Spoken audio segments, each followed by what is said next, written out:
katotohanan sa bawat kwento, sa bawat saninlahi.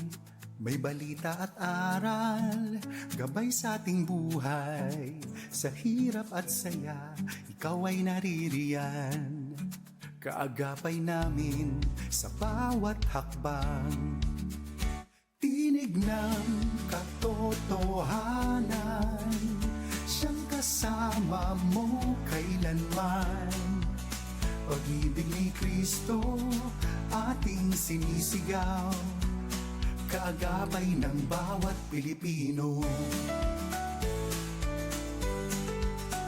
702 DZAS. Musika at dasal, hatid mula umaga. Sa pagsapit ng gabi, ikaw ang siyang liwanag. Kaagapay sa hirap, maging sa ginhawa. Pag-ibig ni Kristo, taglay ng bawat salita. Tinig ng katotohanan, siyang kasama mo kailanman. Pag-ibig ni Kristo, ating sinisigaw. Kaagapay ng bawat Pilipino. 702 DZAS. Agapay ng sambayanan. 702 DZAS. Teka muna. Bago pumasok sa opisina, pakinggan muna ang Pro Tips.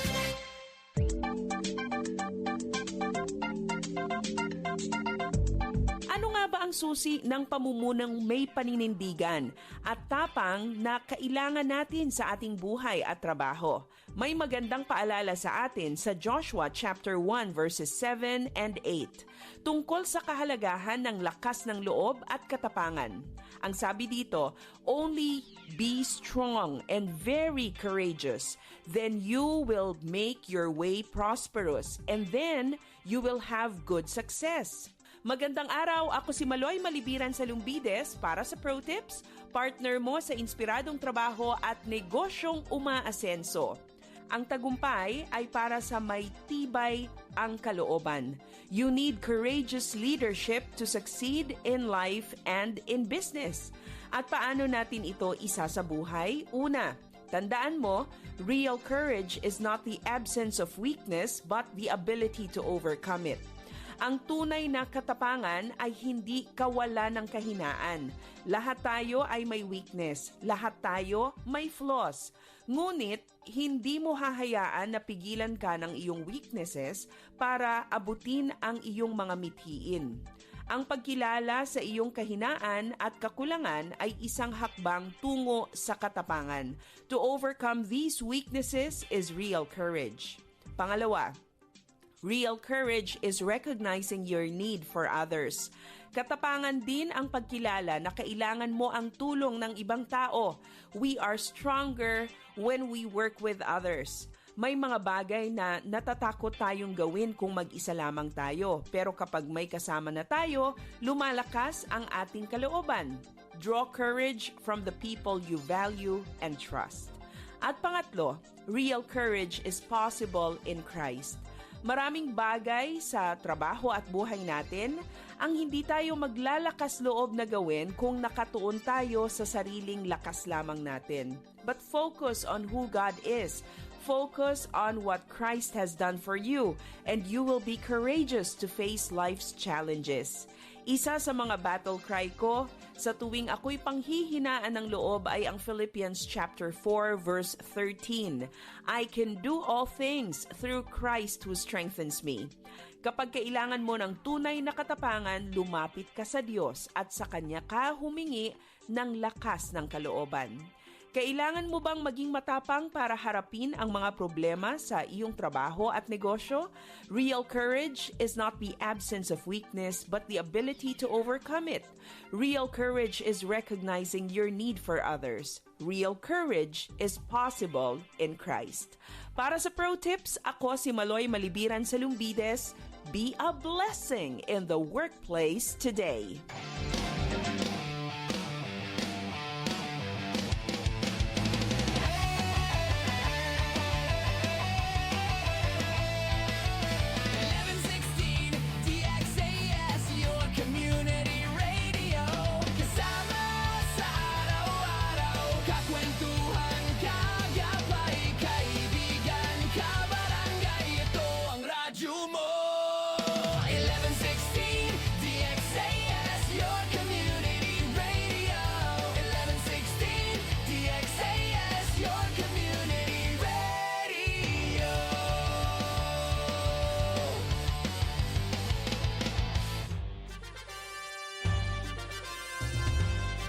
Este el DXAS FEBC, de ustedes Radio Comunidad, ta serví para conectar gobierno, privado y mga miyembro del comunidad. DXAS 1116, de ustedes Radio Comunidad.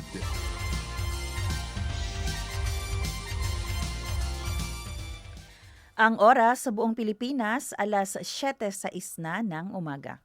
Alamin ang mga kaganapan at mga pinag-uusapan sa Zamba Sulta. Makibalita at makibahagi sa pagbabago at pag-unlad. Oras na, Zamba Sulta!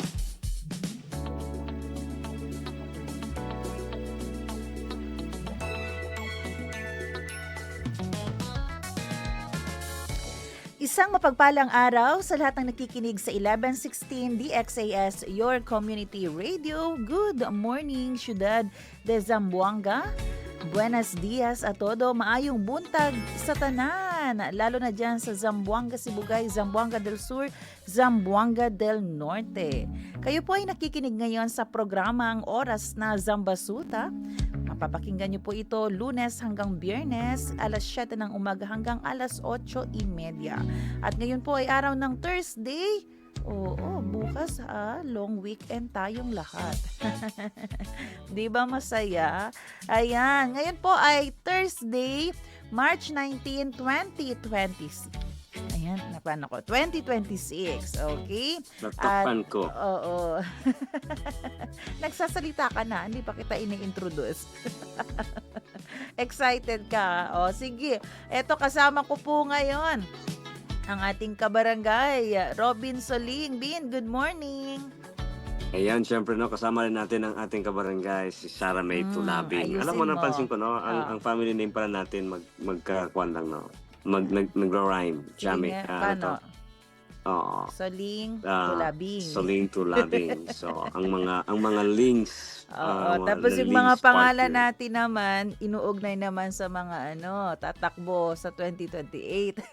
Oo, no. Ay, oo, no. Oo. Tayong ko na. Pero ayaw kitang kapartner. Katandem? Ayaw katandem, ha? Oo. Hindi, Oo. sabi ko kanina, natukan ka Natukan ko. Oo. Oo. Ayan, syempre, good morning din, Sar, no, sa ating mga kabarangay sa Sulu, Basilan, Tawi-Tawi, no. Assalamualaikum warahmatullahi ta'ala wabarakatuh. At Ramadan Mubarak, no. Yung iba nag-Idil Fitri ngayong araw na to, no. May schedule din sila. And syempre, Sir, good morning. Good morning po sa ating mga tagapakinig dito sa Ciudad de Zamboanga, sa mga naaabot ng 1116 DXAS, your community radio. Kamusta po ang ating mga kabarangay dyan na nakatutok, nakamonitor sa ating mga balita, sa ating mga update, no? Oo, kung kayo po ay nandyan, no, pa-thumbs up, pa-shout out at pa-follow sa ating Facebook page, no. It's Thursday, throwback tayo ngayon, no, Basura Day. Ewan ko, kailan ba ang schedule ng basura nyo? Sa amin na hindi ko napapansin. Ang ganun na, sa Pero bagay. alam ko madaling araw nila kinukuha yan. Parang daily sa inyo, daily. Hindi ako sure hindi ko kasi Oo, namamonitor. kasi sa amin kasi every Thursday dito sa amin sa West Coast. At ayun, no, medyo Nagulat ako nung pagod, sinabi no? mong basura day. Yung pala yun. Yun, oo. Collect, ano to? Tiyempo Collection para day. Oo, collection day ba? Ano tawag? Basura day tawag sa amin dito. Collection day. Ayan. Collection day. Tama. Oo. So, ayan po Good morning po sa ating mga driver. Naku, yung gasolina natin naman, lalong tumaas. Kanina, Meron ba? nadaan ako dito, napadaan ako sa bandang Giwan. Hanapin ko nga. Yung pangalawa doon, talagang na-highlight kasi nasa 121 pesos per liter na siya, no?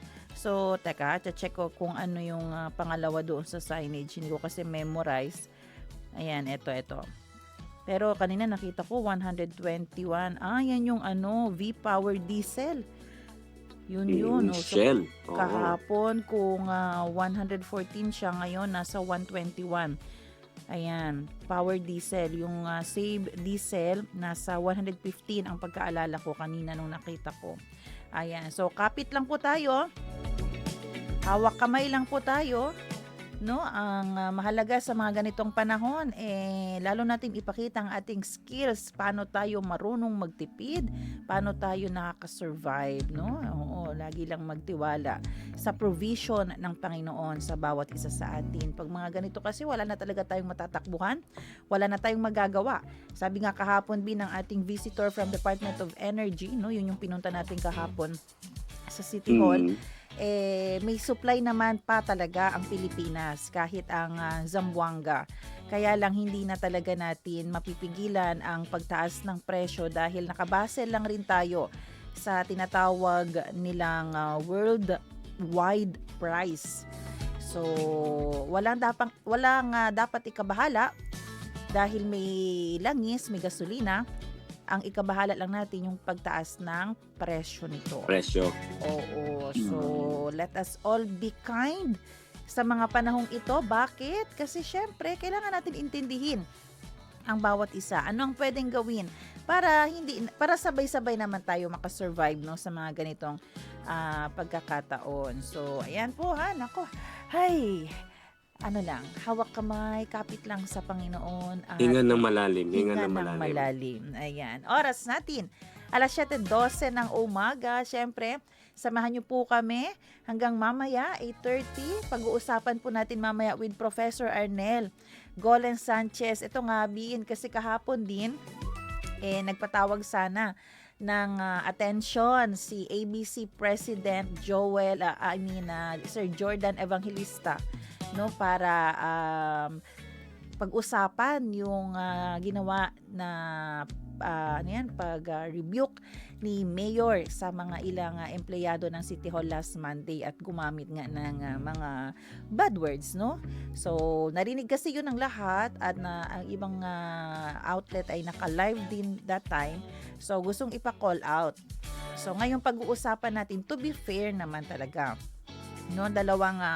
Dalawa po ang sentro ng ating talakayan mamaya. Dito muna tayo sa mga empleyado, kung may violations ba talaga silang ginawa. At sa side naman ni Mayor, no, hindi lang si Mayor is representing din yung mga ibang mga executive pa natin. Titingnan natin kung meron ba ding paglabag sa batas na nagawa, no, pag ikaw ay government employee. Okay? So abangan niyo po yan mamaya, disiplina sa watawat versus etika o etiketa ng leader. Sino ang higit na lumabag sa batas at karangalan? Meron bang mas higit o pareho lang sila? Abangan niyo po yan mamaya. Siyempre, saan sila tatawag, Bin? Oo, pwede kayong mag-text, no? Sa ating mga kabarangay naman, sir, no? Pwede sila mag-text at mag-join sa ating talakayan, sa ating usapan. Kung kayo may mga tanong o kung kayo may mga insights, no? May mga feedback o may mga comment, mag-text kayo sa 09 o sa ating cellphone number 0916-296-6625. Okay? 0916-296-6625 o kaya mag-comment sa ating Facebook page sa 1116 DXAS, Your Community Radio. Weather report. Naaapektuhan ng amihan o northeast monsoon ang Hilagang Luzon at makakaranas ng bahagyang maulap hanggang sa maulap na kalangitan na may bukod-bukod na pag-ulan o pagkidlat pagkulog dito sa Zamboanga Peninsula, Basilan, Sulu at Tawi-Tawi. Dulot naman yan ng mga localized thunderstorm. Babala po, posible ang mga biglaang pagbaha o kaya pagguhon ng lupa tuwing may malalakas na pagkidlat at pagkulog. Ang ating temperatura ay aabot sa 21 degrees Celsius hanggang 35 degrees Celsius dito sa siyudad ng Zamboanga. We sing happy birthday to you, and may all your dreams come true. Happy, happy birthday. March 19. Happy birthday po kay Kuya ano pangalan ni Kuya? Nakalimutan ko. Oo, pero isa sa Tanduyan siblings, si Kuya Herbert siya dito eh. Ayan, nabasa ko yung ano niya, yung patalik. Pero meron yan siya nickname, nakalimutan ko lang. Ayan, kuya. Kuya, happy birthday po sa inyo. Happy birthday rin kay Rin Rich Miranda. Ayan, hi Rin Rich, happy birthday. Kay Mercedita de la Cruz Gabalio. Alam ko, ito yung naging guest natin one time. Oo, yung president ng mga Kasambahay Association na employee nila Mayor Olaso. Happy birthday po, Ma'am Mercedita. Ayan, at sa akin naman, sir, no, happy birthday kay Daniel, Christine, Dimarin, at kay Marifay Amlane. Happy birthday.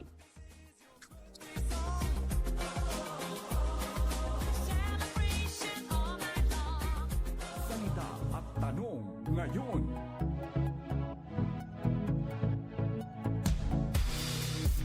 Ang ating salita ngayong umaga, correcting or correction.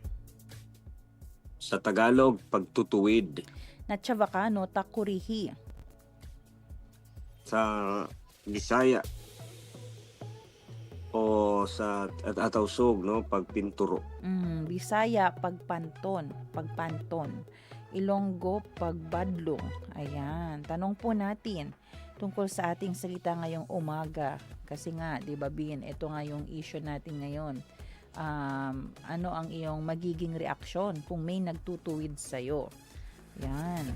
Ano yung reaction mo kung may nagko-correct sa'yo, ha? May nagtutuwid sa'yo. Chani kunti ukenta kurihi. Sabi po sa Hebrews 12:11, no discipline seems pleasant at the time, but painful. Later on, however, it produces a harvest of righteousness and peace for those who have been trained by it. Sa Tagalog, sa ngayon, ang anumang disiplina ay tila hindi kasiya-siya, kundi masakit. Ngunit sa kalaunan, nagbubunga ito ng mapayapang bunga ng katwiran sa mga sinanay nito. Yan, totoo talaga yan. Walang correction ang madaling tanggapin. Walang correction ang hindi masakit. At depende pa yan kung paano pa sinabi sa'yo, paano ka kinorek. Pero yung correction, bakit nga ba din talaga tayo nasasaktan pag kinokorek tayo? Bakit may ibang reaction tayo pag kinokorek tayo? Alam mo, yung natatamaan kasi dyan, yung ego natin. Pag yung ego na natin ang matamaan, di ba? Kahit tama yung pag-correct niya sa'yo, hindi mo tatanggapin yun. Kasi may pride ka din eh. May pride ka na ayaw mong mapahiya, or may pride ka na akala mo ikaw lang yung tama. 'Di ba? So, kaya pag kinorek ka, talagang masakit 'yan. At dahil masakit, ano ang magiging kasunod niyan? Magagalit ka. Kasi nga prideful ka eh. Ayaw mong maging teachable. Ayaw mong kinokorek ka. So, pero kung tatanungin, ano ba ang tamang reaksyon kung may taong gustong magtuwid sa mga pagkakamali mo? Ikaw, Bin, di ba lagi naman kitang kinokorek? Hindi, oo, no. Alam mo naman, sir, no, kasi parang nakadepende talaga sa tao at yung, alam mo, no, yung grasya talaga ba. Kasi kung titingnan mo talaga, lahat tayo talagang ayaw talaga nating makorek. Kasi nga yung idea pa lang na may utak ka, may utak din ako. So parang alam mo yun, ganyan mag-operate yung utak mo, ganito din mag-operate yung utak ko. So parang hindi mo pwedeng pwede mong i-share. No, I mean siguro yun yung naintindihan ko din eh, na hindi mo pwedeng ipilit sa akin ano yung idea mo. Hindi mo hindi ka talaga makorek. Hindi mo kailangang i-prove na effective yung idea mo, pero pwede mo i-share. Alam mo, yan yung isa yan yung isa sa mga naintindihan ko talaga, na pwede mo i-share. Pwede mo siyang i-present. 'Di ba? Parang alam mo na-realize yung pagbibigay ba or pagbebenta ba ng credit card, 'di ba? Parang hindi naman niyo po kailangan mag-avail. Kailangan niyo lang intindihin kung ano ito. 'Di ba? Parang gano'n minsan. Tapos ano ka na pag-uwi mo, dala-dala mo na yung item na yun. Kasi nga, 'di ba? Natatawa ka, 'di ba? Kasi Chenebes, sina kita, no? Kaya hindi, talagang paragat yung duro kay hindi yung kumpra, hindi yung kre, no, hindi ako maniniwala. Pero Tapos pag-uwi mo ng bahay, nandun. pinadeliver mo na. Oo, kasi nga yun, no, kasi yun yung point doon. Na naintindihan mo, no, naintindihan natin ano yung ipinaliwanag. So parang siguro sa akin, minsan ganun din, no. At saka yung pagkasabi talaga siya. Malaking factor talaga yung paano sinabi. Mm. Paano sinabi. At alam mo, no, kung tatanggapin lang din natin ng maluwag sa ating puso yung correction na ginawa, totoong ano siya, ang laking tulong niya. Nai-equip tayo, natitrain tayo, then marirealize mo tama pala siya. Makakatulong siya for your growth, no? Makakatulong siya para lalo kang tumubo as a person, as a spiritual person, lalo kang magiging mas may wisdom, 'di ba? Kasi naging teachable ka. Oo, dapat yung heart natin maging teachable. Pero syempre with discernment na tama ba yung sinabi niya. Kaya naman, ano ba yung basis natin? Kung tama yung sinabi niya, yung correction niya, syempre babalik tayo sa Word of God. 'Di ba? Doon yun yung basis natin eh. Doon tayo babalik. Na-align ba yung sinabi niya dito sa sinasabi ng Word of God? Kasi tayo tao lang naman tayo at limited lang din talaga minsan ang kaya nating gawin or kaya limited lang din yung pag-iisip natin. No, akala natin tama na, pero hindi pa pala. Meron pa palang mas tama. So yung tanong, paano ka magre-react kung may magtutuwid sa iyo? 'Di ba? Pero call out din ito doon sa mga gustong mag-correct sa isang tao na make sure na hindi in a way na papahiyain mo siya or kaya yung 'di ba, yung ipapakita mo sa lahat na ikaw yung tama. So na-hurt lang siya, doon lang nakafocus yung naging conversation nyo. So, pero, hopefully, no, kahit minsan masakit, kukunin natin yung bang kakapit tayo doon sa brighter side. Ano ba yung tama doon sa sinabi niya? Tiene ba? Naa ba? Cuando ya corrigile conmigo, cuando ya correctale conmigo, tiene ba también le punto? O wala? Oo. Naalala ko tuloy yung dipunto kahapon. Oo, naalala mo yun. Oo, tapos Hindi, tinanong ni Ma'am Dang, ano daw yun? Hindi siya baka. Hindi, alam mo sir, no, yun nga, sinasabi nga natin, no, dapat nakaangkla o yung basis natin in correcting is talagang doon tayo sa Word of God. No? Naalala ko tuloy, di ba, yung sabi nga, kung may hindi pagkakaunawaan o hindi pagkakaintindihan and gusto mong masettle, di ba, pag hindi yun nga, hindi pasigaw, hindi pamamahiya, no, diretso, no, punta sa isang lugar o lapitan mo siya ng mahinahon, no, kakausapin mo, tatanungin mo, tapos since hindi siya, kapag pumayag, okay, tapos ng kwento ang usapan, no, pero kapag hindi, ayun, that's the time kukuha ka ng, di ba, kukuha ka ng elder, ng leader, kukuha ka ng alam mo tawag, witness, no, ang term ko nga pacifier ba? Pwede din, no, di ba? Pwede din, no. Yun yung may witness, may kasi nga yung intention mo is para ma-settle, di ba? May ganun kasi, may iba kasi na yung intention lang nila is to prove na sila yung tama. Doon tayo nagkakamali.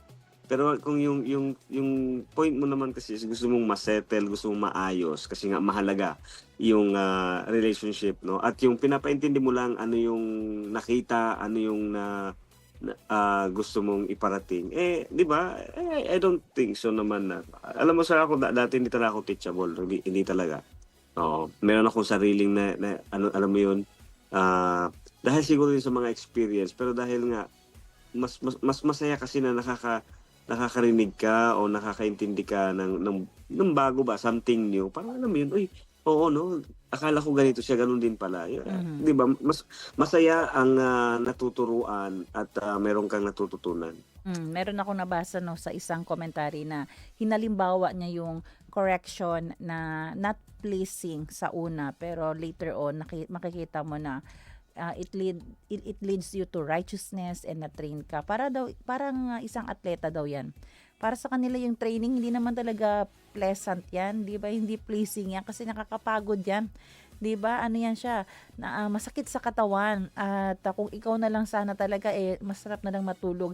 Pero along the way kapag tinuloy-tuloy mo yung training, tinuloy-tuloy mo yung pagtanggap ng exercise na ginawa mo, naku makikita mo ready ka na para sa mga competition. So ganun din po sa buhay natin. Hindi talaga pleasing ang correction. And mind you, hindi lang true person minsan ang correction naging ang paggamit ng Panginoon. Pwede rin may mga trials kang matanggap, 'di ba? Kasi may correction siyang gagawin at gagamitin niya itong sitwasyon na ito para makorek ka. May pwedeng may problema, may mga testing of faith to correct you, to discipline you. Pero after yan, pag nakuha mo yung punto ng Panginoon, pag nakuha mo yung gusto niyang iparating sa'yo, yung correction na iparating sa'yo, makikita mo, dahan-dahan natatransform ang buhay mo, nagbabago, at may growth, di ba? May, may sa Bisaya pa, nagtubo ka as a person, lalo kang naging mas mature, di ba? At naging mature ka, yung tingin sa'yo ng tao talagang full of wisdom ka. Kasi nga nahasa ka ng hardship, ng discipline, ng correction. Balang araw, magugulat ka na lang sa'yo nahihingi ng wisdom yung tao na yan. Diba? Ikaw na yung next na pwedeng magtuwid sa kanya, gagamitin ka ng Panginoon. Kaya muli po, ano ba dapat ang ating mga reaksyon kapag may nagtutuwid sa atin? Dapat ba tayong maging prideful? Dapat ba laging pinapairal yung nasaktan ang ego ko? O panahon na para buksan ang ating puso at tanggapin ang mga corrections na binibigay sa atin na siya namang nakakatulong sa atin as a person at sa ating relationship sa ating Ama. Yan po ang ating salita at tanong ngayon. Zambasulta Balita. Oras natin mga kaibigan, alas 7:28 ng umaga at para sa ating mga balita. Isang negosyante po mula sa Tungawan, Zamboanga, Sibugay ang patay matapos ang pamamaril na naganap sa Barangay Manikaan kahapon dito sa syudad ng Zamboanga. Kinilala ang biktima na si Joel Evangelista. Siya ay lula ng kanyang puting sasakyan kasama si Rowena Evangelista ng pagbabarilin ng dalawang suspect na nakasakay sa motorsiklo kahapon nga. Ligtas ang kasama nitong babae. Samantala, base sa CCTV, nakuhaan ng ating mga otoridad, ang mga suspect na nakaitim at nakaitim ang damit at may nakatakip sa muka na gamit ang panyo habang sila ay tumatakas, sila ay patungo sa Barangay Victoria. Samantala, patuloy po ang investigasyon ng ating mga otoridad. Zambasulta Balita. Out of order. Ito ang naging hatol ni Vice Mayor Maria Isabel Climaco sa inihain na resolusyon ni Konsehal Joseph Daniel Evangelista sa Konseho. Layunin sana ng resolusyon na imbestigahan or imbitahan ang Legal Department ng DILG at Civil Service Commission para sa isang dialogo. Nais linawin ng konsehal kung mayroong legal implications ang ginawang pagmumura at pagpapahiya ni Mayor Kimer Olaso sa ilang empleyado ng lokal na pamahalaan sa harap ng publiko. Matatandaang pinagalitan ng alkalde ang mga nasabing empleyado dahil sa umano'y hindi pagbibigay pugay sa pambansang awit at hindi pakikinig sa kanyang talumpati noong flag raising ceremony sa City Hall grounds nitong Marso 16. Sa kabila nito, hindi pinahintulutan ni Vice Mayor Climaco bilang presiding officer na magpatuloy ang nasabing resolusyon. Zambasulta Balita. Ayan, kasi yung point ng ating ng ating Vice Mayor na VM. Oo, doon dapat siya, yung complainant, doon dapat pumunta diretso sa DILG. Oo, kasi yung kanilang venue ay hindi yung right place para doon sa resolution. Oo, kaya po mamaya sa tulong ng ating guest ay titingnan natin kung meron bang mga legal implications itong tinawag ni ABC President Joseph Evangelista, yung pagmumura ng alkalde. Kasi nga pwede din natin itong maihahalin tulad doon sa ating dating former president, 'di ba? Oo, panay din ang pagmumura ng ating former president. So titingnan natin, meron ba talagang mga nailabag na batas pag ganun ang klase ng pagmumura? Ayan, so oras natin, alas 7:31 ng umaga. Zambasulta Balita. Samantala nanindigan si Teodric Alinggalan, ang Chief Science Research Specialist o SRS ng Department of Energy, na sapat pa ang supply ng gasolina sa Pilipinas. Ito ay base umano sa ulat na ipinarating sa kanila ng kalihim ng nasabing kagawaran. Gayunpaman, iginiit nito na hindi maiiwasan ang pagtaas ng presyo ng produktong petrolyo dahil nakadepende ang bansa sa presyo sa pandaigdigang merkado o itong worldwide price na kung tawagin. At bunsod na rin ito nga sa nagaganap na tensyon sa pagitan ng Iran, Israel at Amerika. Dito sa Zamboanga, mayroong pang sapat na supply para sa susunod na 30 araw at sinigurado naman ng mga lokal na gasolinahan na tuloy-tuloy ang dating ng mga supply, kaya walang dapat ikabahala ang mga mamimili. Samantala, muling nagpaalala si Alinggalan na mahigpit din na ipinagbabawal ang hoarding at ang hindi makatwirang paghinto sa pagbebenta ng langis. Zambasulta Balita. At sa connection dyan, no, kahapon na-interview din natin to si Sir Alinggalan kasi may issue din pala dito sa Zamboanga City. So, dito sa atin, yung mga gasolinahan natin, sa record kasi ng ating kay Sir Baredo, no, nakalimutan ko, parang city treasurer ata yan siya. Oo, diyan kumukuha ng mga permit din. Basta kay Sir Baredo, ang kanyang report, ang gasolinahan o gasoline station na nag-ooperate dito sa syudad ng Zamboanga ay nasa 127 lahat. No, 127 or 129. Yan yung report niya kahapon. 127 gas stations. Record yan for 2026. Kaya lang, sa report naman ni Sir Alinggalan, half dito ang walang COC. Ito yung Certificate of Compliance. Ibig sabihin, kung tutuusin, hindi dapat pwede mag-operate yung 50% ng mga gasolinahan na meron dito sa syudad ng Zamboanga. Ang pinagkaiba naman, mas updated lang talaga yung 127 na gasolinahan nag-ooperate sa Zamboanga. While kahapon, iba naman yung figure na meron si Sir Alinggalan. Pero ang kanyang sinabi, 50% sa kanila ay walang COC. So sabi niya, hindi naman natin pwedeng pahintuin yan mag-operate ngayon. Kasi kung pahihintuin, talagang baka magkakagulo na tayo, di ba? Magpapanik na tayong lahat. Kaya binibigyan sila ng ilang buwan para makomply yung COC. Dahil ayaw nilang matigil yan ngayon kasi wala sa timing. Kung ngayon silang magiging stricto or ipapatigil na itong mga illegal na nag-ooperate. Wala talaga sa timing. So, binibigyan sila ng chance. Yung hinaing naman ng ating mga gasolinahan, no, ng ating mga may-ari niyan, wala pa lang Department of Energy dito sa syudad ng Zamboanga. Yung pinakamalapit ata ay nasa Davao pa. So, ang kanilang hiling, maglagay ng outlet dito, maglagay ng satellite para mas madali ang kanilang proseso. Kasi kahapon may mga nag-testify na meron na ilang buwan na, parang umabot na din, parang last year pa, hindi pa na proseso pa.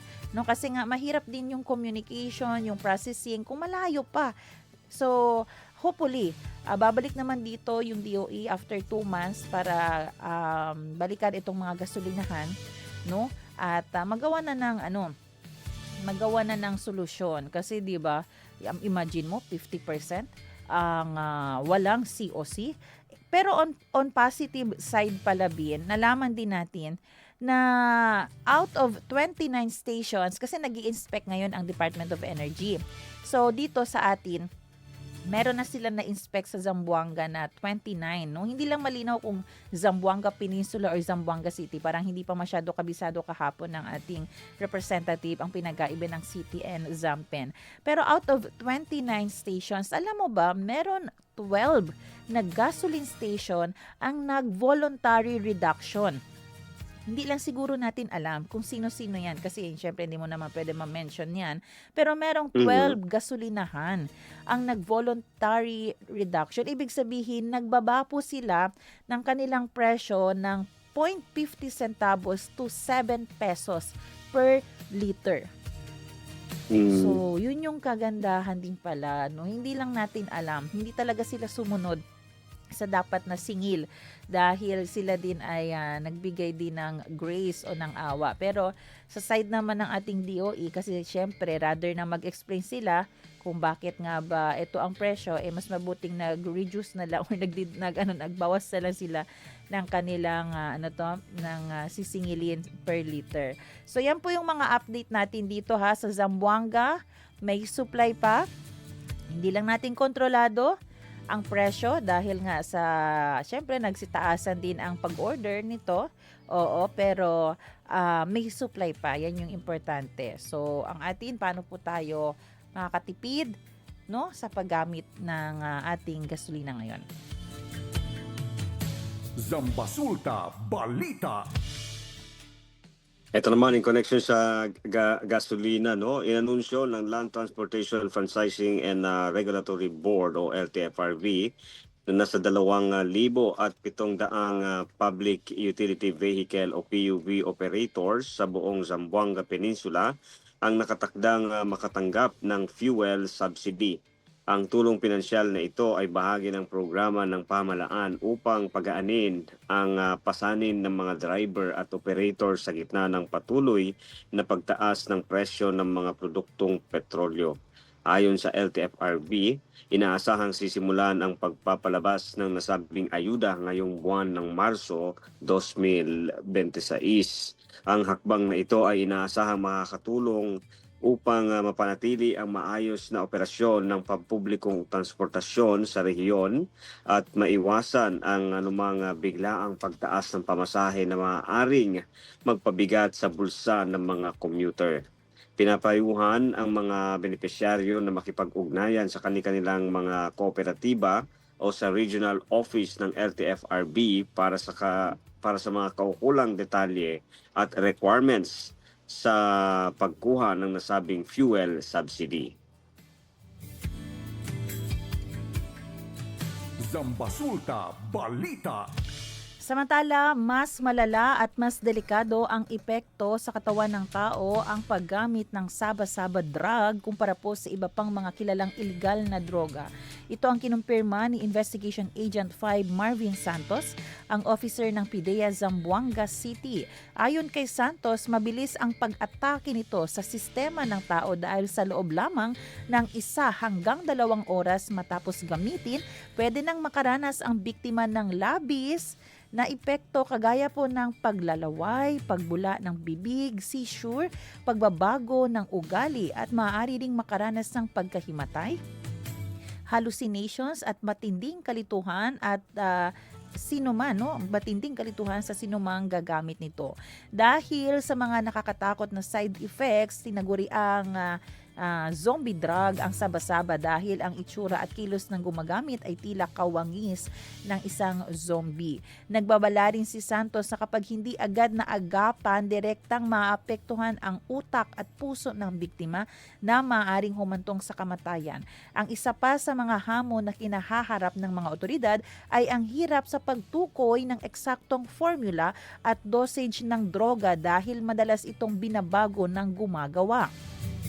Pinaniniwala ang nagmula sa bansang Malaysia ang nasabing droga.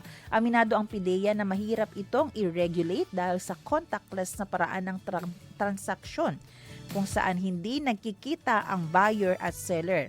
Ang bayad ay ginagawa sa pamamagitan ng GCash at ang item naman ay iniiwan lamang ng seller sa isang nakapagsunduan na lugar upang kunin ng bumili. Sa kasalukuyan, mahigpit po na binabantayan ng mga otoridad ang mga lugar, no, o ang mga barangay Baliwasan, Ayala at Tetuan dahil sa mga napaulat na kaso ng paggamit nito.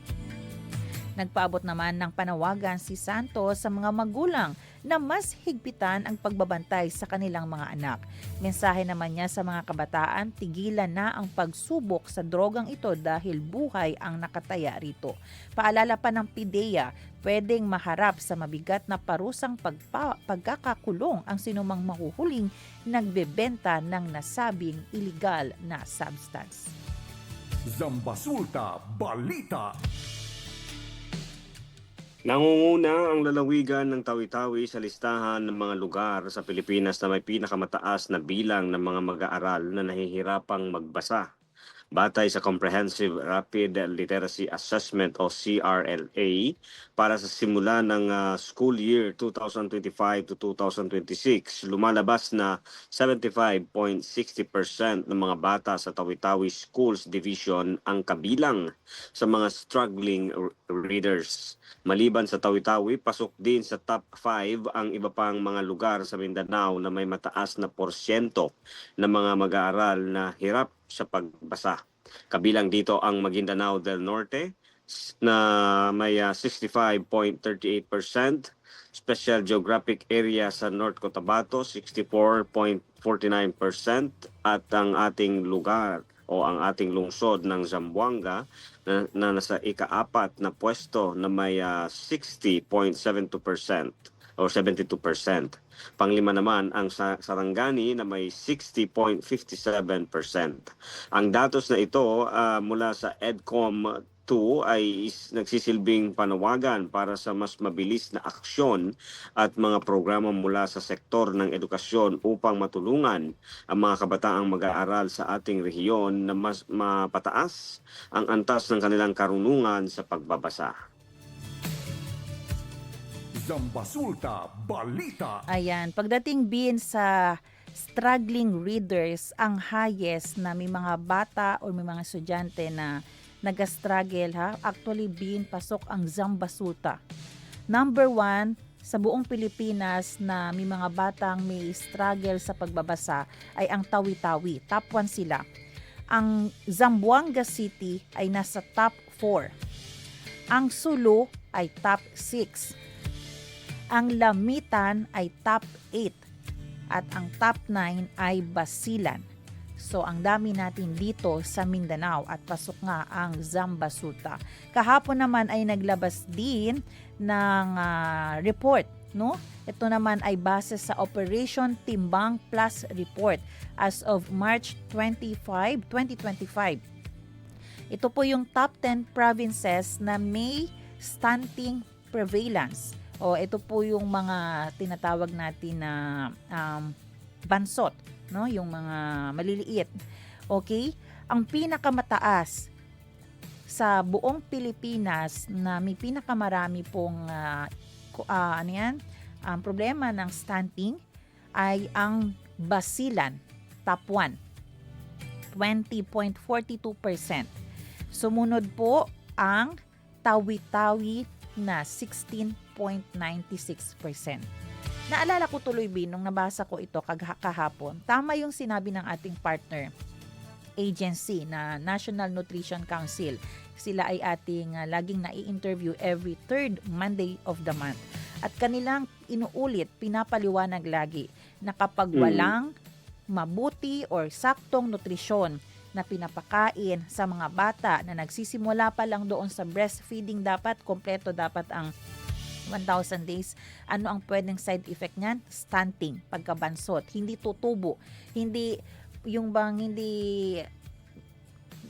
mag-grow ang bata ng sa kanyang full kasi nga kulang sa nutrisyon, kulang sa sustansya, kaya maliliit minsan yung mga bata, yung height nagkulang, malnourished minsan. Dahil dito, sabi ng NNC, pwede silang mahirapan sa kanilang pag-aaral. Kaya parang talagang nagtutugma na sila. So kung titingnan po natin, ang Basilan at Tawi-Tawi ay part po ng top 10 sa struggle readers na meron, highest. dahil sila din pala ay top 1 and top 2 sa mga may problema sa stunting. So kung ang bata po talaga ay hindi nakakakain ng mabuti, walang tamang nutrisyon, walang tamang sustansya, puro junk food lang, maapektuhan ang kanilang pag-aaral. At ang side effect nito, epekto nito ay kahit ang kanilang reading skills ay medyo may struggle. So, actually na-interview na rin natin ang DepEd, no? Dito, at ang kanilang paliwanag naman, kasi nakita nga bin, yung mga grade 3 ngayon, ay yun yung mga natukoy na mahirap silang magbasa. Kasi sila din pala yung mga COVID na mga ano yan, yung time ng COVID, sila yung mga grade 1. So, kaya yun ang na-determine. Pero I think yung pagkain, tamang nutrition ay talagang totoong nakaapekto. So, mga nanay, bukod po sa pag-tutor natin sa ating mga anak, maganda po na nakakapasok sila sa school na busog, may tamang nutrisyon, gulay, di ba? Affordable naman, mga gulay, gatas, kanin, okay? Kasi tama talaga yung report ng ating partner agency, ang National Nutrition Council. Zambasulta Balita. Ayan, oras po natin 7:46 ng umaga. Announcement lang po tayo saglit, no? Dahil bukas po ay holiday, di ba? Pero may public announcement po ang Zamboanga City Water District KCC Collection. Kahit holiday po ay bukas pa rin sila bukas for bill payments. So ang kanilang operating hours ay nasa 9 a.m. to 12:30 p.m. and then 1 hour, no, 12:30 to 1:30 ay magbe-break lang sila for lunch and then resume sila ng 1:30 p.m. to 6 p.m. Another announcement tayo bin, road advisory, ito ay mula po sa DPWH, yung Pagadian to Zamboanga City Road, ito yung Kumalarang and Lakewood boundary section ay passable na po. Simula ngayong araw na ito, March 19, 2026 at 8 a.m. Okay, mamaya passable na po yung Kumalarang to Lakewood boundary section. The stop and go scheme is temporarily lifted. Mula po yan sa ating DPWH. At yan po ang ating mga balita para sa araw na ito. Magbe-break tayo sandali pero huwag kayong bibitaw dahil sa ating pagbabalik makakasama po natin si Professor Arnel Golen Sanchez. Kami po ang inyong mga lingkod, Sara May Tulabing. At ang inyong kabarangay, Robin Soling. Magbabalik ang oras na Zambasulta dito lang sa 1116 DXAS. Radyo Komunidad.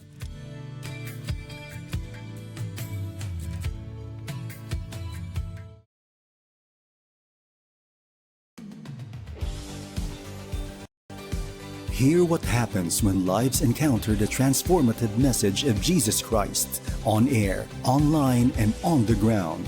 Here is FEBC Philippines Chief Executive Officer Luis Miguel Castillo for the FEBC Report. Among the strengths of broadcasting is its ability to reach listeners far and wide. But at FEBC, the core value of being close to the listeners goes beyond the studio to show Christ's love in real life. In Davao, 1197 DXFE, the Good News Radio, brings this value to life through consistent community engagement alongside their daily gospel broadcasts. Through initiatives like this, many participants have experienced God's transformative care. Now let's hear Station Manager Maggie Iriswegi share her testimony. Hi, Ate Maggie, how are you doing? Hi, Kuya Lucho. I am doing great by the grace of God. Thank you so much for having me here today. How would you describe 1197 DXFE, the Good News Radio?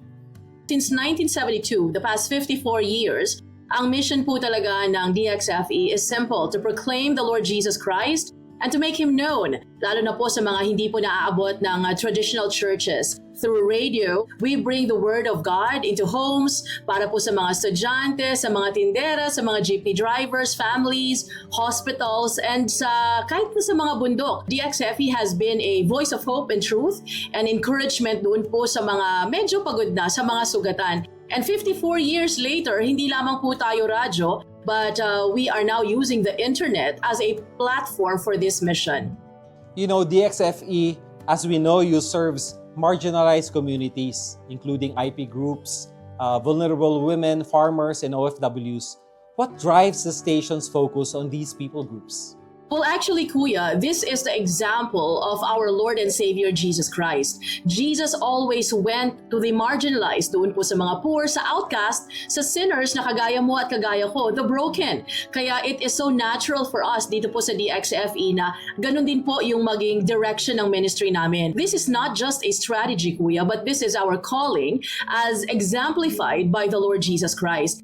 We believe na wala pong second class na tao sa kaharian ng Diyos. Lahat ay mahalaga and lahat ay merong dignidad. That is why we bring this hope to all the people regardless of how the society label them. So one of FEBC's Philippines' core values is being close to the listeners. How does this shape DXFE's approach to both broadcasting and community outreach? Well, when we talk about being close to the listeners, si Jesus po talaga yung ating sinusunod. He was incarnational. It means hindi lamang po siya nagstay sa langit, but He was born to be with us. He dwelt among us. And kami po sa DXFE, that is our thrust as well. Hindi lamang po kami nagsasalita sa radio. We do not only are seen sa online streaming apps natin, but parte po tayo ng buhay ng ating mga listeners. We visit them as well, we pray for them, we celebrate with them, we cry with them as well. Ate Maggie, tell me more about Blessing Rahab. How did this outreach program begin and what was the initial vision behind it? I remember February of 2019, we were praying na meron na kaming burden talaga. Hindi pa namin alam kung saan kami dadalhin ni Lord, but we know that we have to go out of our comfort zones. And then God appointed a specific time, no, na na-realize namin na sige sa anniversary natin, because DXFE's anniversary is February 14. Puro mga girlfriend-boyfriend, mga mag-asawa. Nag-isip po kami ng isang group of people na hindi po nakakaramdam ng pagmamahal sa mga panahong ito. And then God brought us dito po sa mga prostituted ladies po natin, dito po sa syudad ng Davao. Nakita namin na these women who are engaged in prostitution, they are also exploited and they are also broken not only physically but emotionally and most especially spiritually. So the vision was just really so simple. Pakita lang namin sa kanila that they are loved. Merong mga taong nagmamahal sa kanila. Alam niyo po kuya, grabe, itong marinig mo lang ito na ma'am, pag pumapasok po kami sa DXFE, tao ang tingin sa amin. Kasi po hindi natin maiaali sa society that whenever they look at ladies in prostitution, di ba automatic po kuya yung pagja-judge natin sa kanila na parang ay mga maruruming babae yan, ay wag din yung pagkatiwalaan. But when they come inside the station kuya, nako, hinahag po namin yan, nakasmile kami, kinukumusta namin, hindi lamang sila but yung mga pamilya nila kasi nga nag-open up na po sila kuya sa mga pinagdadaanan nila. You would be surprised because the challenges that you are facing and I am facing are the same challenges that they are facing as well. No, kaso lang, medyo tayo po ay nabubulag na because ay nakalabel na po sila sa atin. We decided to call this group Blessing Rahab. We can trace back the lineage of the Lord Jesus Christ kay Rahab. She was introduced in Joshua as Rahab the prostitute, but her faith was counted for her. Kung si Rahab ng Bible, ganun ang naging resulta. Sino kami para hindi ipakita yung pagmamahal namin sa mga modern day Rahabs na pinadala ng Panginoon sa amin? So we pray for them, we talk to them, at tinatrato po namin talaga silang tao because they are the very people whom the Lord Jesus Christ died for. Kaya hindi po talaga pwede kuya na hindi natin sila mahalin. Thank you, Ate Maggie. The story of Rahab really reflects the heart of Jesus' ministry, no? And we see here that women are being judged by the world, but you treat them with dignity and respect. What changes have you seen in their lives?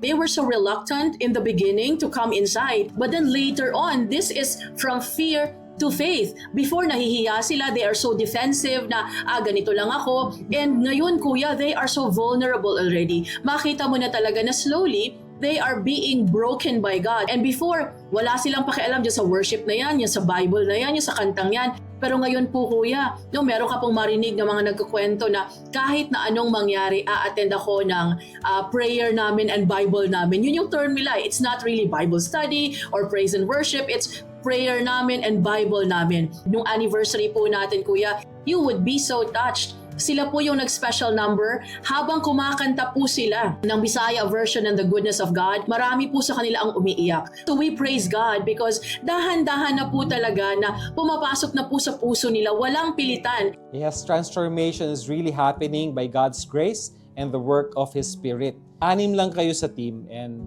I am sure it was challenging. What gave your team the courage and faith to move forward despite a very lean workforce? Well, honestly, kuya, it is really physically draining, challenging, nakakapagod. And at times, no, it is nakakatakot din. But the thing that gives us hope to continue moving forward is God's promise that His grace is enough. We cannot really just say na kaming 6 lang ito because God placed people also to help us do the work because ganun naman talaga si Lord pag kumilos, hindi pwedeng kayo-kayo lang, kami-kami lang. It is always tayo. So FEBC values being close to the partners. So how do these principles guide DXFE's collaborations, as you've mentioned, with City Social Welfare and Development Office, the Philippine Army, Faithful Churches, and other like-minded groups? In what ways do you see these partnerships strengthen both your broadcast ministry and on-the-ground programs? So yung mga pwede po talagang may mga puso na willing talagang sumuport at tumulong, yun po yung mga nilalapitan natin. And this helps our broadcast immensely because as you know kuya, whenever somebody supports us, our mission, it's always for the broadcast. No, pero wala tayong logistics, wala po tayong resources para po doon sa mga on-the-ground activities natin. That is why we need the Philippine Army para po sa security, sa logistics, yung CSWDO para sa training at sa iba pang mga social services. May iba-iba po tayong mga roles sa buhay and kailangan nila naman natin na itap ang bawat isa so that we will be able to function as one body of Christ. And ito po yung impact na gusto naming maparating din po sa ating mga listeners, kuya, that we cannot be so comfortable sa ating mga comfort zones. Kasi diba, the last mandate of the Lord Jesus Christ should be our first concern. And His last concern was to go and make disciples. So lahat po ng resources natin dapat nakatuon po doon. And that ties greatly doon po sa vision ng FEBC until all have heard. To all those who are listening to us, how can they support Blessing Rahab or participate in community impact and learn to extend Christ-like kindness through partnering with our gospel media ministry?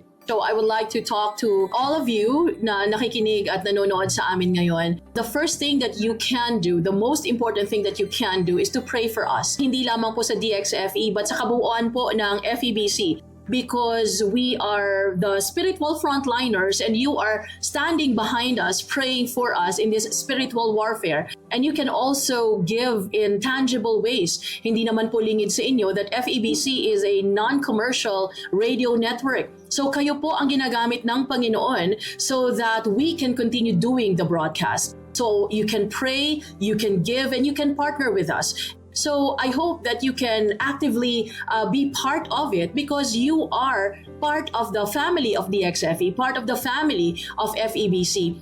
Maraming salamat, Ate Maggie, for sharing all these beautiful truths, no, that's happening there in Davao in 1197 DXFE, the Good News Radio. 1197 DXFE, the Good News Radio in Davao City, clearly embodies being close to the listeners and close to the partners. That is what loving God and loving others should be. Colossians 3:17, and whatever you do, whether in word or deed, do it all in the name of the Lord Jesus, giving thanks to God for the Father through Him. 2 Corinthians chapter 5 verse 17, therefore if anyone is in Christ, the new creation has come, the old has gone, the new is here. If you want to hear more stories of life change in our stations, listen to the next episode of the FEBC Report. This has been Luis Miguel Castillo. God bless you and take care. That was the FEBC report. Stay up to date and join the conversation online by subscribing to the FEBC Philippines channel on YouTube and following FEBC PH on Facebook. Learn how to partner in the work of communicating Christ in our world by visiting febc.ph/give. Thank you for your support in the ministry. Until all have heard.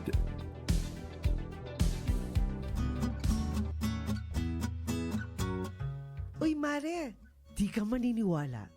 Naalala mo si Aling Maria? Yung kapitbahay natin? Yung nakatrabaho sa Saudi? Oo, kumusta na siya? Wala na akong balita sa kanya eh. Naku, kakauwi lang niya last week. Tapos sabi niya, may kilala siyang recruiter. Sabi pa nga niya, kung gusto daw nating mag-abroad, pwede niya tayong tulungan. Mabilis makakaalis, walang poproblemahin, at maaahon natin sa kahirapan ang pamilya natin. Talaga ba? Pangarap ko talagang kumita ng dollars para sa pamilya ko eh. Sigurado kang matutulungan tayo nitong recruiter ha? Sigurado yan. Binigay na ni Aling Maria sa akin ang contact number ni Madam. Siya yung recruiter. Okay talaga to si Madam kasi mabait daw at maraming koneksyon sa Saudi at Dubai. Sandali lang. Pag-isipan natin itong mabuti. Nasabi ba ni Aling Maria ang detalye ng trabaho, kontrata at mga babayaran bago aalis? Alam niyo naman, maraming mga illegal recruiter. Baka imbis na magandang buhay para sa pamilya ay trahedya ang maging bunga nito. Ang nega mo naman. Sure ako dito. Okay na to. Wait lang. Huwag makontento sa okay na to, lalo na kung tungkol sa pagtatrabaho abroad. Alamin ang tabang proseso ng pag-abroad. Huwag basta maniwala sa mga pangako para hindi maging biktima ng illegal recruitment at human trafficking. Protect yourself, protect your family, and protect your future. Bago maniwala sa nagsasabing okay na to, bumisita sa Department of Migrant Workers o DMW para sigurado ka. Bisitahin ang kanilang official website o tumawag sa kanilang hotline. Your safety and your future are worth more than empty promises. Don't take the risk, be informed, be safe. Ang paalalang ito ay hatid ng Department of Migrant Workers Region 9 at ng 1116 DXAS, your community radio.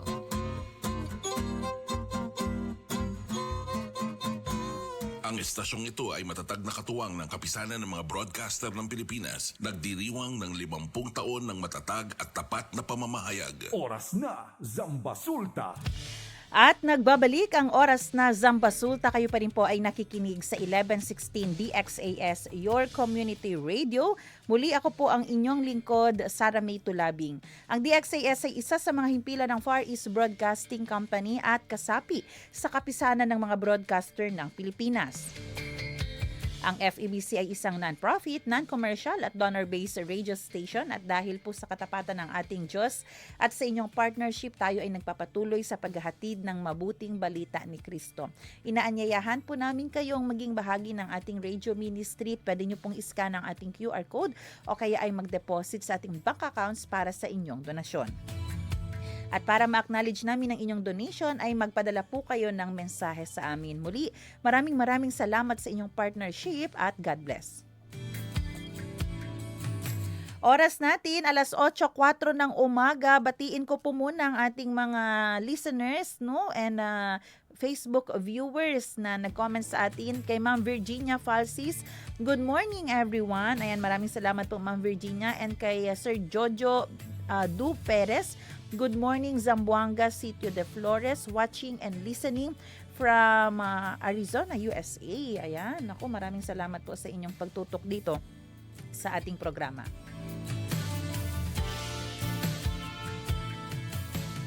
Pag-usapan natin.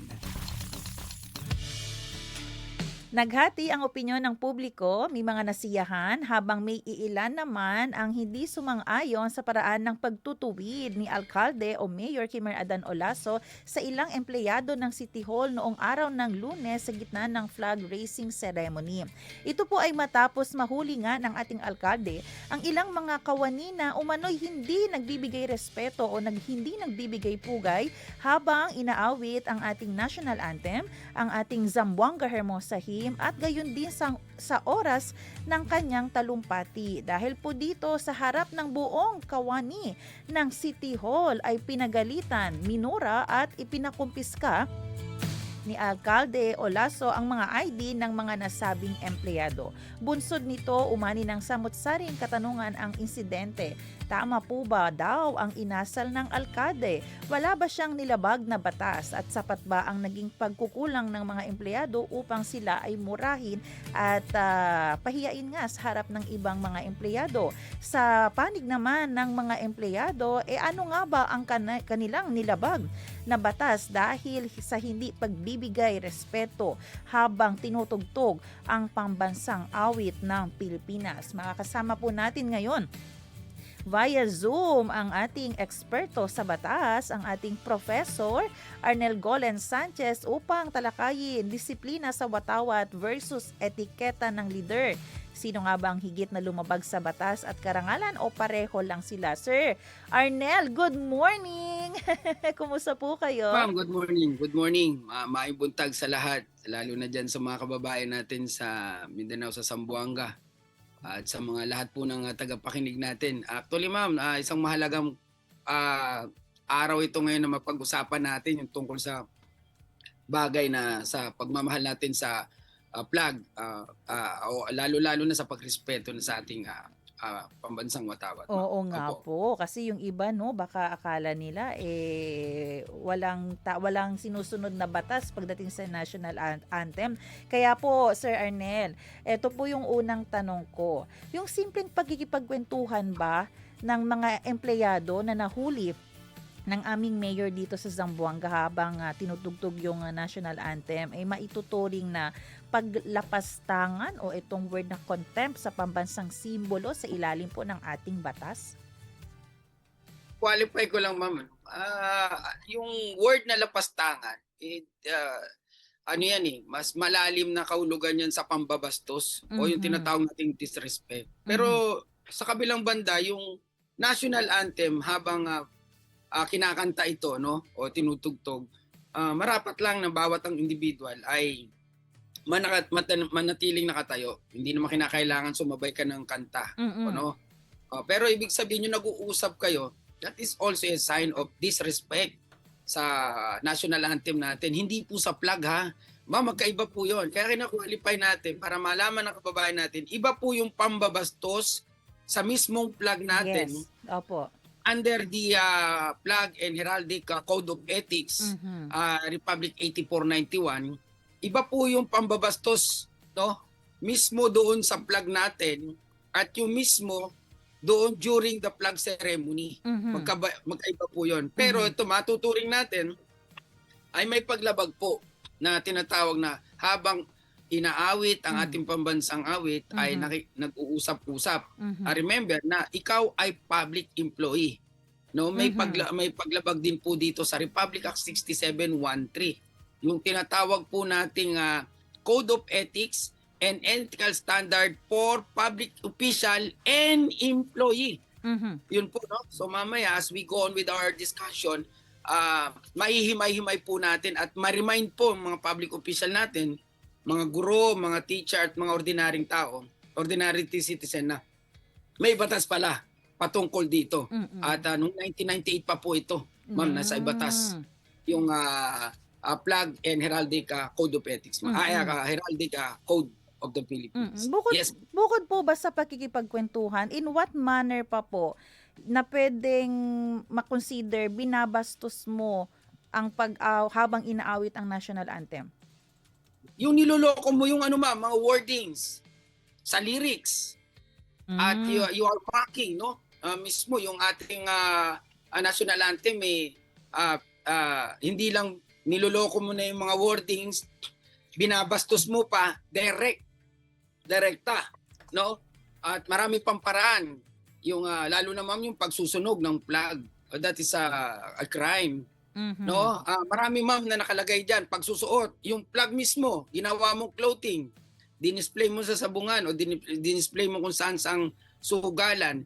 Maraming paglabag ma'am doon sa mismong plug. Pero ito ma'am, doon sa tinatawag na plug natin. Pero yung mismong kumakanta, ayan, ay may paglabag ma'am na tinatawag. Yun yung mga sample na kung saan pwedeng mabigyan ng fine and imprisonment ma'am, ano? Kung talagang makikita na this can be filed under the MTC, Municipal Trial Court ma'am, in violation of Republic Act 8491. At may fine ito ma'am 5,000 to 20,000. Lalo na kung paulit-ulit na ginagawa, kasi sa una ay pwedeng reprimand lang. Pangalawa ay kung paulit-ulit na, pwedeng ma-fine or imprisonment of at least 1 year. Kaya medyo mabigat ang parusa dito sa ating paglabag sa Flag and Heraldic Code of the Philippines, ma'am. Naalala ko nga po nung elementary, kapag tinutugtog na yung pambansang awit, hindi ka nga rin pwede nang maglakad o tumakbo. Dapat nakatayo ka na lang at ilalagay mo na yung kamay mo sa bandang chest part mo. Ganon din po dapat, di ba? Hindi naman lahat, ma'am. Kasi may naging kaso, ma'am. Isang church, naging parang bakla yung decision ng korte dito. Aglipay versus sa Court of Appeal. If I'm not mistaken, this is what called the jurisprudence. Naalala ko pa ito nung nag-aaral ako sa law school. Ay una natalo ang Aglipay dahil nga sinasabi na dapat sumunod tayo sa national anthem. Sabi naman ng mga Aglipay na no, pag ginawa namin niya para namin sinasamba yung flag, mas mataas si God. Okay? Pagdating ng decision, ay nga po, natalo sa lower court ang Aglipay. Pero pagdating sa Supreme Court, kinatigan sila. Bakit? Under the Constitution, particular Article 3, Section 5 of the Constitution, the law of the church and the law of the state are separated. Okay. So, ibig sabihin, igalang natin yung paniniwala ng isang tao at yung paniniwala naman niya ay patungkol kay Lord, kay God. Ayun, nanalo po ang Aglipay, if I'm not mistaken po. Yun po yung naging senaryo nung kaso na yun. So, ibig sabihin, itong mga under ng church na ito, during national anthem, nakatayo lang sila at kumakanta. Hindi na nila nilalagay ang kanilang kanang kamay sa kaliwang dibdib. Okay. Ayun. So, in every rule, there is an exemption. And this is also under the Constitution. And you know that the highest form of the land is the Constitution. Ito po yung ating saligang batas. Yes po. Okay. Salamat po sa paglilinaw niya, no? Pero hindi Yes yan po. pwede sa lahat ng pagkakataon ay maging applicable. Pero depende, maliban na lang kung church din pinag-uusapan. Pero ang malinaw po, Prof, kapag ikaw ay nakipagkwentuhan lang, nakikipagchismisan, sabi nga ni Alkalde ay chit-chatting, yun ay malinaw na paglabag sa ating pambansang. Paglabag, ma'am. Pero not that much naman na tinatawag nating grave misconduct. Hindi po yun, ma'am. Kasi pwedeng i-reprimand niya. Ibig sabihin warningan niya lang, pagsalitaan niya lang. Kasi mamaya, ma'am, hindi natin masabi, yung pinag-uusapan ng dalawa ay mahalaga. Diba? May emergency. Diba, ma'am? Kahit sino ay pwedeng gawin yun. Diba? Lumalabag ka sa pagkanta, pero ibig sabihin, you have the calling of emergency. So depende rin po yan, ma'am, ano? Kaya dito papasok din ang tanong, tama ba ang ginawa ng aming mayor na pinagalitan niya sa harap, nagsabi pa siya ng bad word, tapos pinakonfiscate po yung mga ID. As an executive po, tama po ba yun? Bilang ama ng municipality, ma'am, or lungsod, mahalaga rin na mag-speech siya. That's privilege of speech, ma'am, na disiplinahin niya yung mga tauhan niya. Pero in such a way na under Republic 6713 in professional manner. No, ibig sabihin yung maayos na pagsasalita. Wala naman siya sa harapan ng mga military. ng mga kapulisan natin para pagsabihan niya ng ganon. No? Okay ako doon, ma'am. 50-50 ako rito. Yung pagdidisiplina na hindi ka magbabanggit ng pangalan na kayo, mga empleyado, Tinuro niya lang po eh. lang. Tinuro Pero niya. kung pinipint niya, may napahiya at lahat kinuha na ng ID, magkakaroon na ng another violation nito, ma'am. Republic Act 10-173, yung information, di ba? Yung batas patungkol doon sa information sa isang tao. That's another violation, ma'am.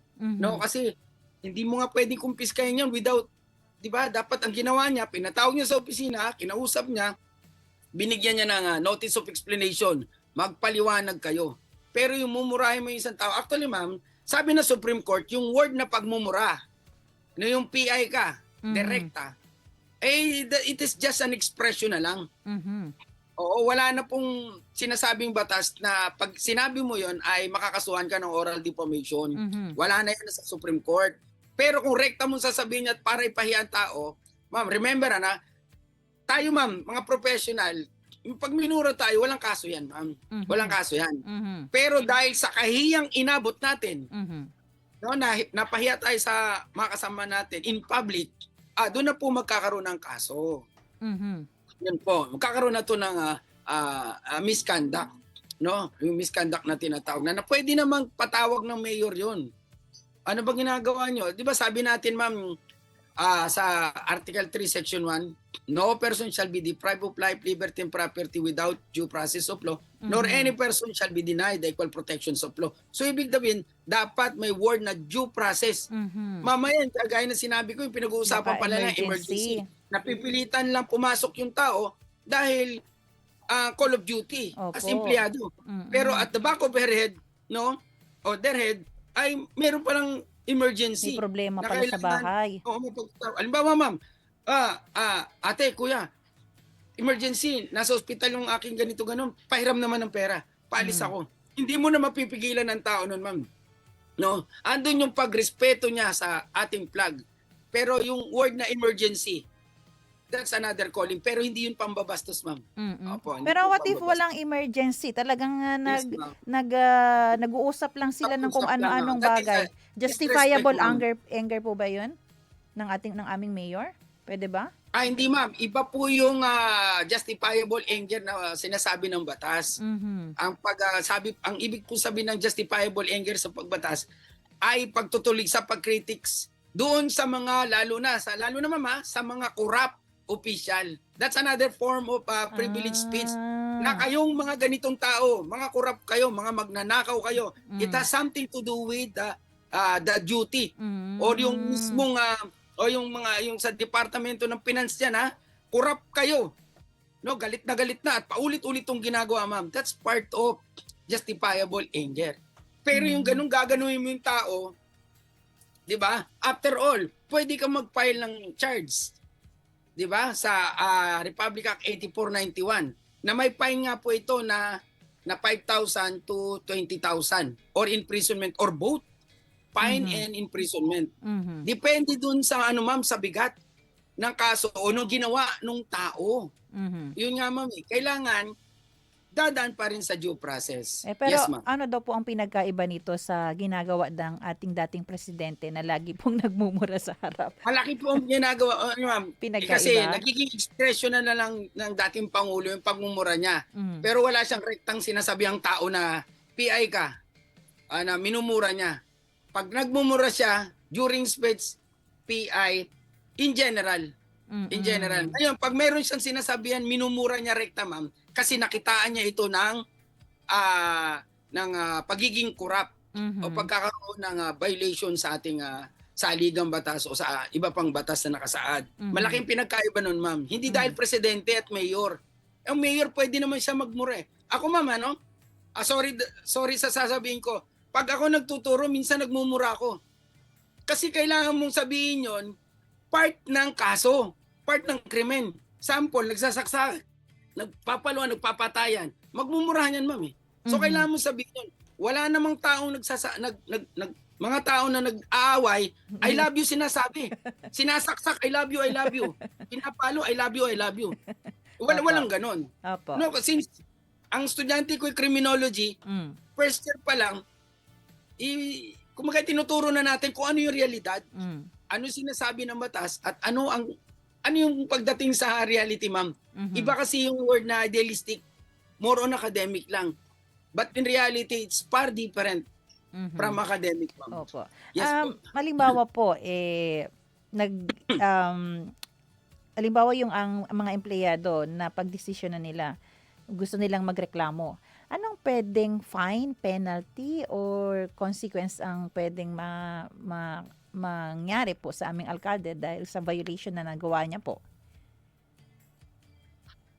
Kung meron ma'am, sa civil service pa rin. Kaya ma'am, kasi dahil official, pwedeng kasuhan sa ombudsman, ma'am. Kasi mayor siya sa Sandigan Bayan. O pwede po yun, ma'am. Pero, as far as I observe yung video, ma'am, observe ko lang opinion ko to, hindi to matatanggal sa serbisyo dahil lang sa ginawa niya. Pwede siyang mabigyan ng suspension. No, ma'am, iba yung suspension, yung reprimand, kaysa doon sa pinatanggal. Tandaan natin ang mayor, hindi ko nakampiyan si mayor hinalal siya ng taong bayan. Nang dahil lang sa pagdidisiplina niya at sumobra siya, matatanggal siya. So pwede siyang masuspend sa ginawa niya. No, hindi rin tama doon sa ating mayor diyan na involved sa kaso na ito, yung rekta niyang sabihan ng tao na FU. Di ba, ma'am? Hindi yun po pwede. Kasi that is kahihiyan nung tao na in public pa.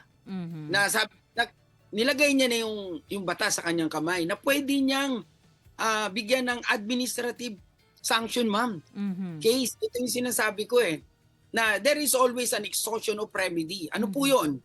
Na bago magsampa sa next higher court or office or discipline, dapat doon muna sa opisina pag-usapan. And beside, ito po yung mga empleyado niya.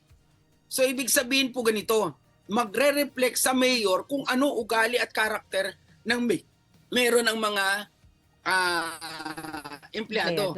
Dahil kung si mayor, mabuting leader, susunod sa kanya. Di ba sabi nga nito, he who gains the heart of the people gains the throne. Anong ibig ko sabihin?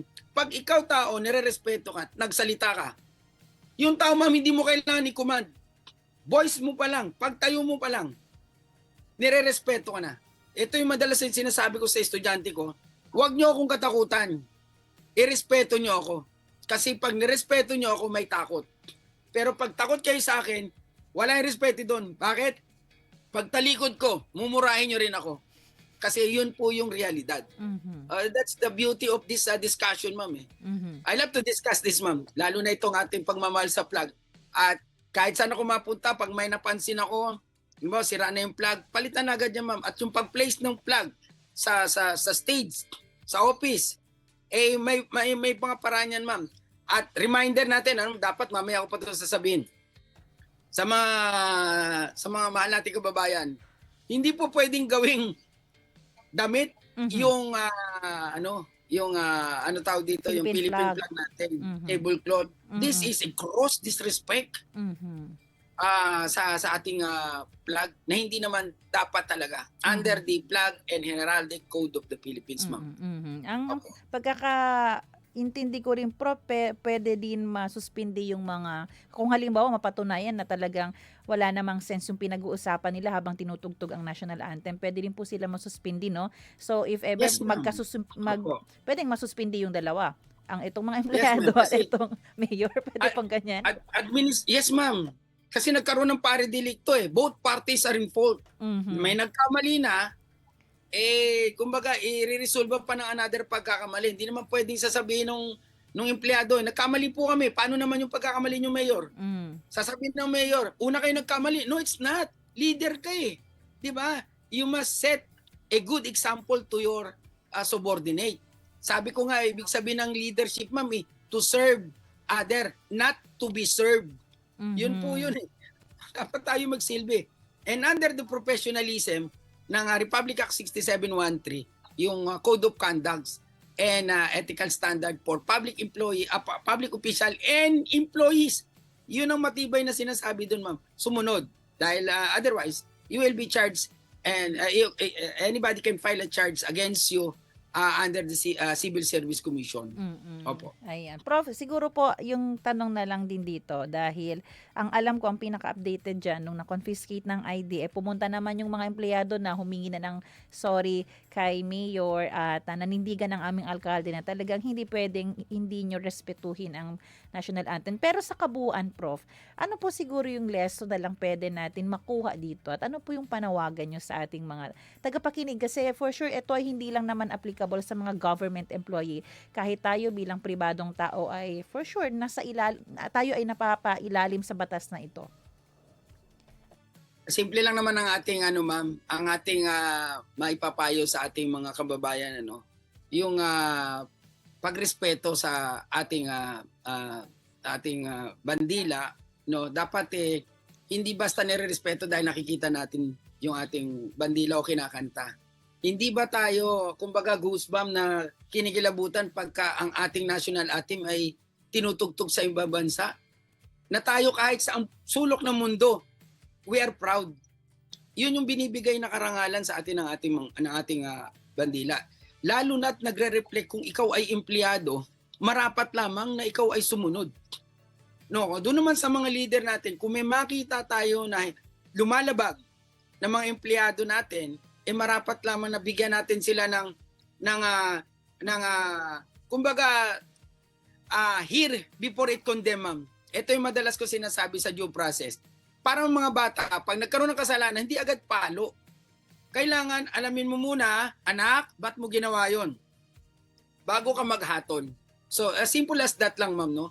Ganon din sa mga ordinary citizen natin na mahalaga po ang paggalang sa bandila natin at mayroon po tayong batas dito under the Constitution din ito. Opo. Ayan, nako. Maraming salamat po, Prof, sa napaka liwanag na paliwanag nyo po. Napakaganda at wala po tayong bias po dito. Alam ko po may mga natuwa sa way paano pinagsabihan ng ating alkalde kasi nga yung iba medyo nag-aabuso. May mga recording po kasi Prof na yung ibang empleyado ng City Hall ay naninigarilyo lang din habang flag raising ceremony kaya siguro ang aming alkalde ay hindi na nakapagtimpi. Pero sabi nga po sabi sa ating Bible verse, a gentle answer turns away wrath, but a harsh word stirs up anger. Napakahalaga po na tayo pag nagko-correct, leader man tayo o hindi, in a gentle manner. Doon naman po sa nako-correct, nare-rebuke, maging teachable po tayo, no? Ayan. So, maganda po na hindi lang tayo basta dapat lahat tayo ay sumusunod sa batas na meron po ang bansang Pilipinas dahil ito ang makakapagpatuwid sa atin. Prof. Arnel, maraming salamat po. Nako, ang ganda po ng ating discussion at God bless you po, Prof. Wala pang tulog yan si Professor Arnel. Maraming salamat po muli, Prof. God bless, ma'am. Thank you very much sa inyong pagtitiwala. Ayan. Maraming salamat din po sa lahat ng ating mga tagapakinig sa radyo at Facebook. Maraming salamat sa ating radio technician, Kuya Romel Paulino. Susunod na po ang programang Serbisyong OFW, Family Matters at Radyo Sincoman. Magarinigan po tayo muli dito, alas 7 ng umaga. Monday to Friday, ako si Sara Mito Labing nagpapaalalang posible ang pagbangon at pagbabago. Tayo po ay maging bahagi ng solusyon ngayon. Sama-sama tayong umaksyon dahil oras na Zamba Sulta.